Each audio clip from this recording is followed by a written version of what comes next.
Hi, I'm Garbreak1, and this is Midgardia's Cool Crowdfunding Show. I'm here today with Ava. How's it going? Hey, pretty well, thanks. Thanks for having me on. I'm glad to have you. So, you're here to talk about Errant, so why don't you tell us a little bit about it? So Errant is a fucking OSR fantasy. Wait, am I allowed to swear? Yeah, absolutely, go for it. It's a fucking OSR fantasy heartbreaker, like the millionth one. Um, but it is kind of like my little baby. I've been noodling on it for the past 5 years, basically ever since I started GMing. It started out as like a hack of the black hack, and I eventually started just like tinkering with it and adding stuff and removing stuff until it was its like own beast completely. The tagline I've been pitching it with is it's like rules light but procedure heavy, which means that it's like built on like a very kind of like simple and like flexible core. You roll attribute checks that are equal to or under your ability, but above a difficulty value every turn. The game is broken down into turns. There's like dungeon turns and travel turns and downtime turns and stuff. Each one you roll a little like a hazard die, kind of like what Brendan of Necropraxis invented to like see. It's like a modified version of an encounter die, and that kind of like forms the core of the game.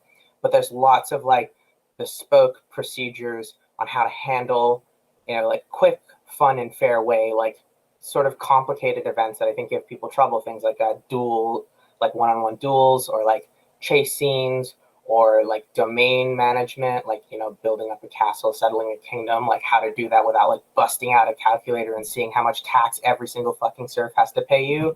um, I love doing that kind of stuff, and I love incorporating it into the game from the beginning, and I don't like having to like develop a whole new like giant mini system and track a whole bunch of numbers to do that. So I just came up with a whole bunch of like neat little rules inspired by mostly plagiarized from wonderful authors around the blogosphere, who many of whom I'm now working with in the strangest twist of fate. Yeah, that's Errant. Kind of a long-winded answer. Oh, that's great, and yeah, it's the indie tabletop RPG is a small one. Yeah, As I've been noticing, the amount of people I interview, they're just like, "Oh yeah, I know like 6 other people you've interviewed," and I'm like, "Oh, yeah. cool." So, why don't you tell me a little bit about the like default setting of Errant? There isn't really one. Okay, well, I guess that's not true. There's some like assumptions baked into the mechanics. Uh, if you look at the Kickstarter page, the very first words that confront you in the story are "You're a failure," which I have noticed is a lot of people have gotten a chuckle out of that one. But yeah, the kind of like assumption behind Errant is that the Errants, the adventurers, they are like fucked up weirdos, because who else would go adventuring, right? I kind of think about D&D a lot, like through like I mean, when you look at old school D&D, and it's this game about resource management and risk in order to gain money, capital, and like increase the profits. It's a game that has economics at its core, and it seems to me to be like fundamentally a game about like people who are like outcasts from pleasant society in one way or another, like people that like do not fit, people that like are fucking weird and magical, or like way too violent, or just too good at stealing things, and they've got no recourse left in the world except to like go and extract profit from the places that civilization can't touch, and then bring them back to civilization, usually for like the benefit of the power brokers and whatever your setting is. And eventually they get to a point where they can become power brokers themselves. But I also wanted to sort of keep that like swords and sorcery feel of like your Conans and your Elrics and your Gray Mousers and whatever. They might have their moments where they're riding high, but always they like come back down and they're like, well, we got to go adventure again. They can't seem to keep a stable place in the world. So I feel like that really comes through a lot in like the XP mechanics. Um, Errants, they don't just gain money for the experience for the money they bring back. They gain it for the money that they waste.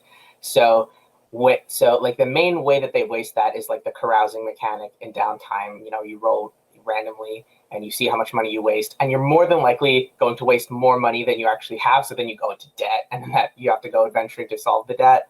Um, and you also get experience for things that you've invested in that then become unusable. If you've got a sword and then it breaks, you get experience for that. If you have a kingdom that gets invaded, you get experience for that. And I think that like naturally like drives stories to like the point of adventure. Like I think it's cool for PCs to like do domain building to make a mark on the world. But like there's a certain point at like classic D&D, you hit name level, and then your character's like out of the game. They're playing a completely different game. Like that's the point in like, you know, in Gary Gygax's days where you would move from playing D&D to playing chainmail or whatever. Now you've like formed the leader of your army. But I think it's cool for people to still keep adventuring at that point, right? Like it's cool that Conan is a king. We don't read stories about him when he's a king though, but like we would read a story about him being deposed and having to get his throne back. I think that's interesting. The other thing that happens is like, so in a game where you track downtime, you like want to track like lifestyle expenses. But again, no one wants to bust out a calculator. So the rule for that I have is that like at the end, when you stop taking downtime turns, whatever money you have left is halved. It's just like half of it is gone because you're an errant, you're an adventurer. You don't have fiscal responsibility. You don't have any like business acumen. Which usually means that like if they're not in debt at that point, either their money, like they're gonna have no money, or they're gonna like spend it all on random junk, which they can maybe break for XP later on. But the point is at the end of it, they've got no money and they've got to go adventure again. Just like, you know, like Spike and Cowboy Bebop, they do a job and then all of their money from the job goes to the expenses that they incurred in the cost of doing it, and so they have to go find a new gig always. Because they're stuck eating bell peppers and beef with no beef. Yeah. Exactly. That's awesome, actually. I love the, like, horrible misfortune makes you gain experience kind of mechanic. Yeah. So, it's fun. Sorry. Yeah. Yeah, no, and I also really like the blackjack mechanic. I forgot to mention that earlier. The, like, you know, roll high under kind of thing. That's sweet. I think it like strikes a sweet spot. I don't like, I've said this in a blog post before. It is functionally the same as rolling a target number versus a DC, but the fact that you like set the number before the roll and then you like don't have to add any modifiers or anything to it seems simpler to me still, but it like allows you to have like a greater degree of like nuance in setting a check and setting difficulty than just a straight roll under does. Right, and if the target number is higher than your skill number, it's just straight impossible. Is that correct? Yes, but it does go in the other way, where if the difficulty value would ever be reduced below 0, it's an auto success, which is kind of like my way of being like, I mean, like kind of like the default OSR thing is like you should be saying yes most of the time, and that's kind of like my mechanical. That's like my mechanical failsafe to that too, where it's like if you're gonna set a check, and when you look at all the tools they have, the difficulty would go below 0. They should just succeed. You shouldn't roll the check. The procedure that I lay out for like for setting the difficulty value of a check is like consider everything that would make the check harder, increase it by like 2 or 4 for each thing, and then decrease it by 2 or 4 for each thing that would make it easier. Like if it's a check to determine the origin of some mysterious turnips and one of your players' background is a turnip farmer, that should affect the difficulty of the check, you know? I don't know why that was my go-to example. No, there's been a lot of turnips in my home game. Some turnips of mysterious origin. Yeah, no, I mean, you know, he's a turnip farmer because the turnips were affected by some horrible blight, which got him experience. Yeah, exactly. Now he must wreak violence upon the world as vengeance. So, the lifestyle of your average Errant actually sounds kind of like your average indie tabletop RPG developer, with slightly more violence. Yeah. I have money. I no longer have money. It's true. It's I mean, that like Dicebreaker was doing a live stream of Zine Quest projects, and they came upon that like mine, and they read that opening bit where it's like you're a failure. You have no home. You have no job. You have no friends, no family, no prospect. And everyone in the chat was like, "Yep, it me." Like too close to home. And I mean, when I wrote that, that was like basically me. I was like a shut-in. I fucking lived in a shitty apartment. Like I was not like hanging out with anybody. My job sucked, which really I think got me in like the headspace to like write about these characters and these people. Yeah, I've been there. I'm still most of the way there, but slowly crawling out. I mean, look at this. We've got a really nice room. Nice. At least you've made it nice. You've given it a lot of TLC. I have. The 101 Dalmatians wallpaper is not mine. It's been there since we moved in. A little bit of prior character. Yep. So why don't you tell me a little bit about the procedures? So like the distinction between rules and procedures can be like a bit of a murky one. Um, but I kind of like so like I think of the core rule of the game is like the blackjack style check. The what I was talking about before, like the event dice, like which is a modified version of Brendan's hazard die, where you roll an overloaded encounter die every turn to see what happens. I think of that as a procedure um, because like it gives structure to the game, but it doesn't break the structure of the game if you change it or whatever. Like for example, like the default exploration turn, your default dungeon turn is like 10 minutes, or like assumed to be around there. And on a roll of three, your torches burn down a level. And in a game I played recently, they were winding through some like some very twisty like maze like caverns, and they had to like make a check. Uh, there was no mapping; they just made checks to see if they could navigate through it. And I said, well, okay, we're going to say that every check is like an exploration turn, but they count as about an hour instead of 10 minutes. So instead of just torches burning down a level on a three, they're just going to automatically burn down every hour. So that was like, it's like a framework for the game that can be adjusted and like changed or removed based on like what fits the context.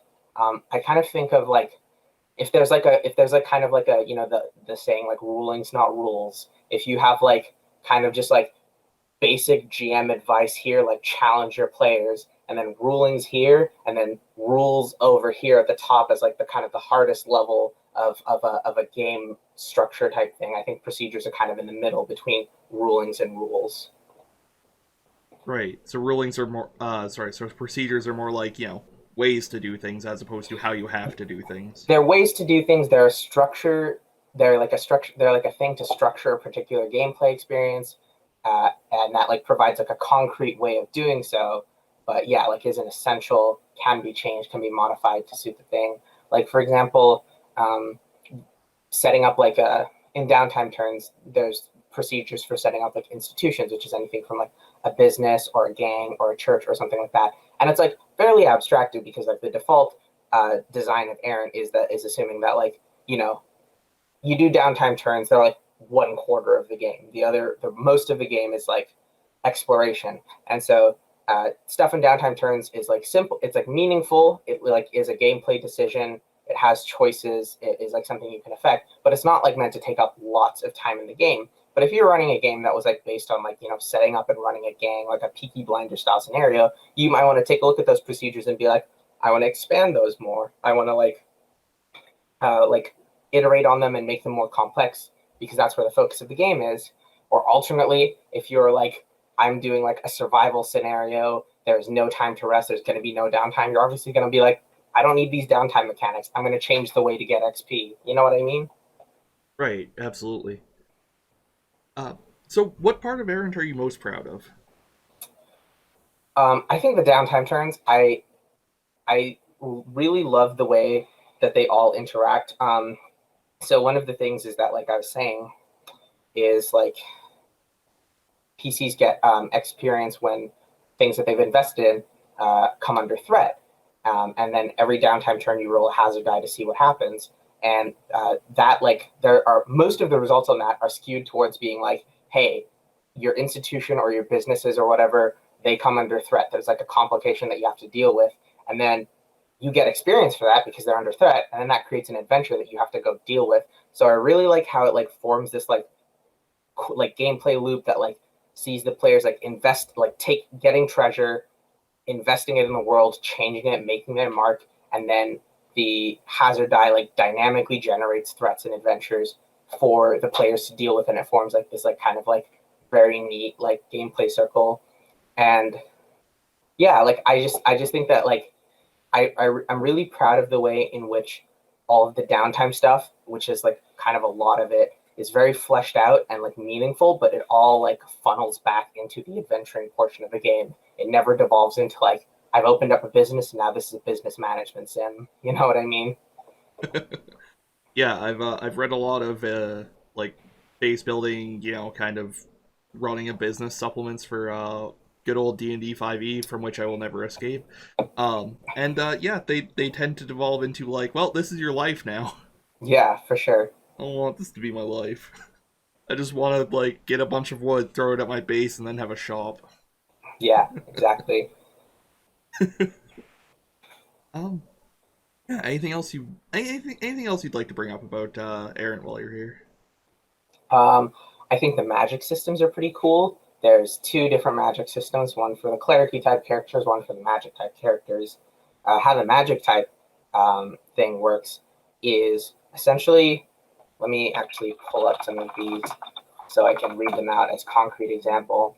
But basically, there are no preset spells. You like randomly generate your spells by rolling a d50 for like the effect of a grimoire, which is something like control or incapacitate, a d12 for the sphere, which might be something like magic or biota, like animals and plant life and stuff like that. And then you roll a d100 for a grimoire, which is like the object that your spell is stored in.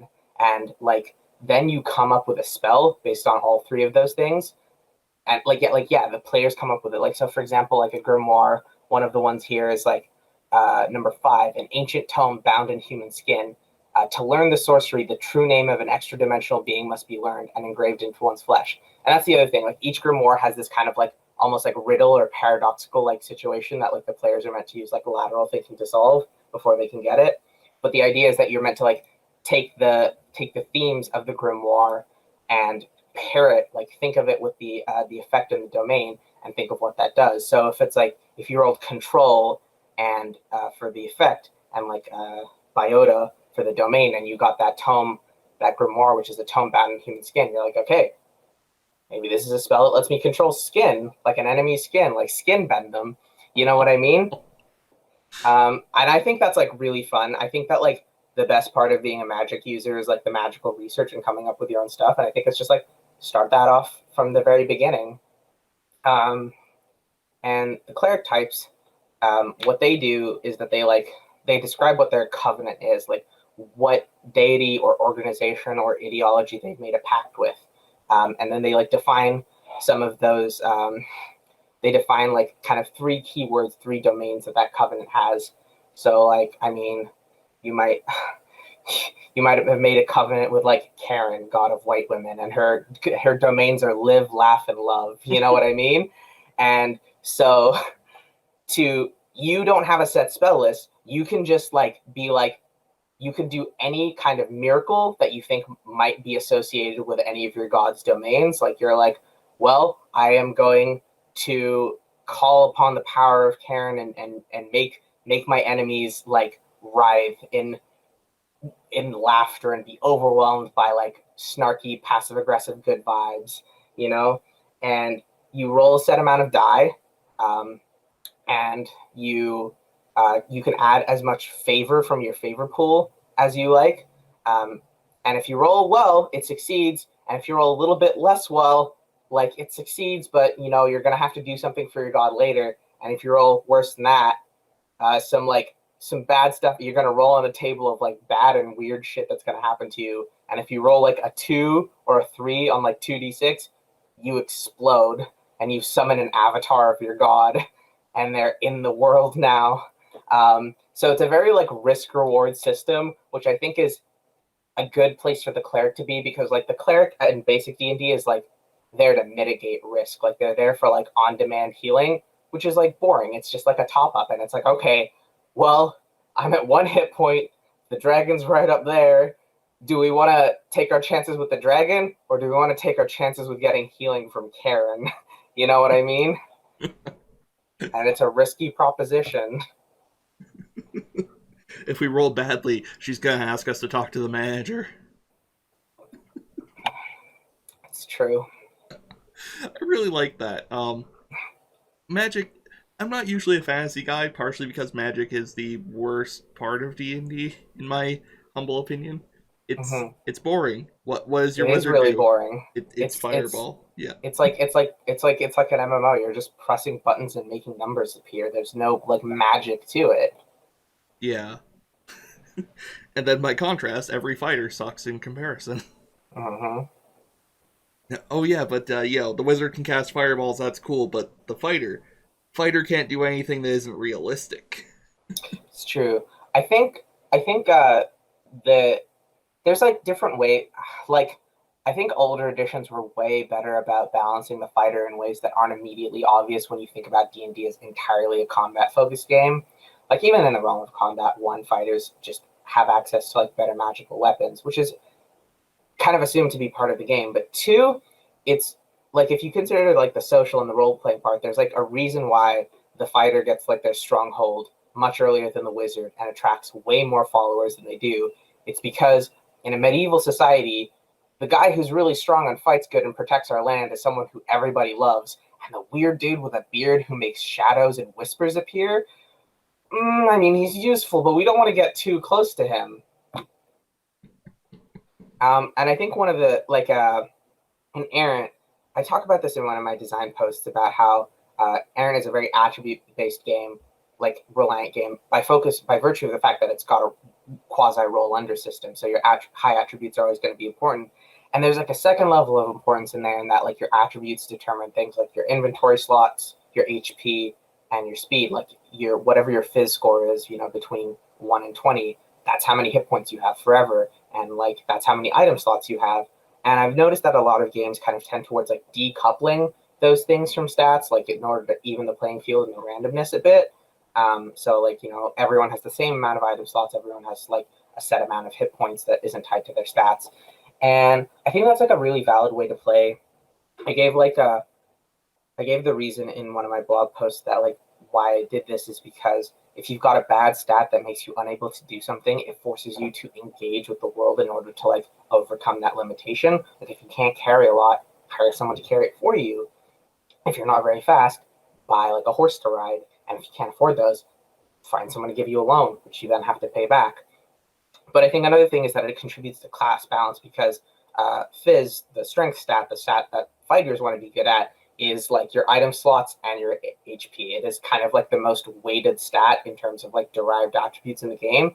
And it does like kind of balance the fighter out a little bit against your magic users and your very tricksy thieves to like be like, well, yep, but I got more of this shit. I've got a more well-rounded character. I can carry more shit. I can take more hits. And you don't occasionally explode into horrible hellfire, which is also pretty cool. Yeah, it's pretty cool. But if you want to, which also explains why fighters are usually more likely to be in a position of power because they haven't been exploded by an angry god. The sword isn't going to turn around and stab them. I think you mentioned thieves, and we haven't touched on those. So, do you want to tell us a little bit about our favorite stealing friends? Oh boy, I made a Twitter thread earlier today about how thieves are the worst class in D&D and D and how my thieves are the very worst of them all.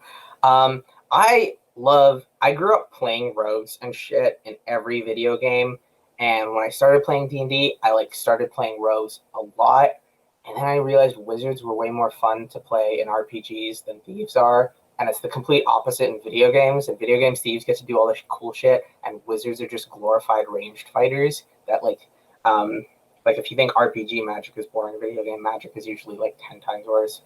But yeah, like the deviant, which is the name of the archetype in Errant, is kind of like a pick your own adventure type thing. So like they have a bunch of skills that they can get expertise in, stuff like alchemy or survival or lock picking or stealth or things like that. So you can distribute where those go, and then each of those has like a second category called mastery, which gives you like a special ability. Like if you pick mastery and survivalism, you get like an animal companion. If you pick it in stealth, you can literally vanish into thin air. Kind of the design niche that I was thinking about the deviant for. Like a lot of those abilities, for example, like change the way the rules of the game work. It's like the first time you roll this result on an event dice, ignore it or something like that. And if I thought about the fact that like magic users break the rules of the world within the world, skill thieves break the rules of the game. Like they actually like they're your Deadpools, they're your Bugs Bunny, they're like fourth wall, like non-diegetic tricksters, which I think can be really fun in theory. In practice, sometimes that can like be terrible for designing things because you're like, I've designed this game, and then I've designed a class that breaks the design of the game, which can be like, okay, I shot myself in the foot there a little bit. Um, I think they're interesting. I don't know if I'm like completely happy with where they're at right now. One of the things that I like the least about them, you're like, tell me something cool about your game, and I'm like, here's why I hate this fucking class that I made. One of the things that I like the least about them is that they feel, compared to like, I've gone a really long way in Errant to trying to make things active all the time. Like your armor doesn't give you an AC. You use your armor. You make a choice to use your armor to reduce damage. And I've gone a long way to trying to keep things in Errant to like not just giving you passive bonuses. There's nothing that's like you've gotten this thing and now you add +1 or +2 or +3 to your roll. Everything's like this gives you an ability you can use to like do something better. But deviants kind of break that mold a little bit because a lot of their abilities are just like, yeah, you're better at this. Like if you have expertise in a skill, you lower the difficulty value of every skill by your level. I don't I guess like I've been trying to rack my head for a way to like make them more active, but I think there may be also in a way like there is a space for like a class.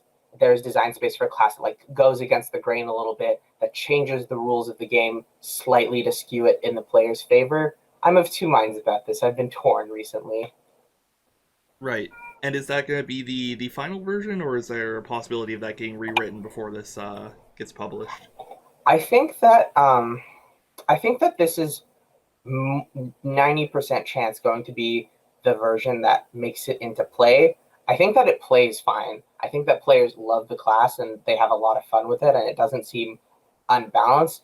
It in a way, it's kind of like my own designer hangups, like, oh, the beautiful purity of my game design has been tarnished, and it's like, get over yourself. Um, but it would be interesting to see how it does out there in the wild for a bit. I have plans to next year because right now I'm releasing Errant as two zines, which is going to be Volume 1 and 2, and next year I have plans to release Volume 3, which will be like a kind of dungeon master's guide, like book of like monsters and treasures and advice and random tables and shit, and Volume 4, which is going to be like a pretty like big adventure module type thing. And when that rolls around, there might be like a chance for like, Errant 2E, a little bit of a revised version, some updated things. We might see a different version of the Deviant there based on feedback and stuff. But I think like the past 5 years, like I've like redone the core mechanic of the game like 6 times as I've been working on it. I was gonna do it. I was gonna like change how the entire game worked like last year too. And then I was like, no, you're publishing it for Zine Quest next year. You can't do that again. You just have to take the game as is now. So I think that like keeping me on a leash and not indulging every time I have a little design whim, like I can do this better, is like perfect is the enemy of good. You know what I mean? Absolutely. It's a hard lesson to learn, unfortunately. Um, so how adaptable is Errant to other genres like science fantasy or science fiction? Um, I I think you would actually need a fair amount of work. Well, it depends. Like if you take the chassis, actually no. This is a different. This is. I think sci-fi and fantasy are like, at least like in terms of OSR play, are not really like easily translatable to each other, because like for example, you're like in a dungeon. You have torches that burn down, like because if you're managing like resources and stuff, you have torches that burn down. In a sci-fi setting, you just have like a lamp that lasts forever, or like a flashlight.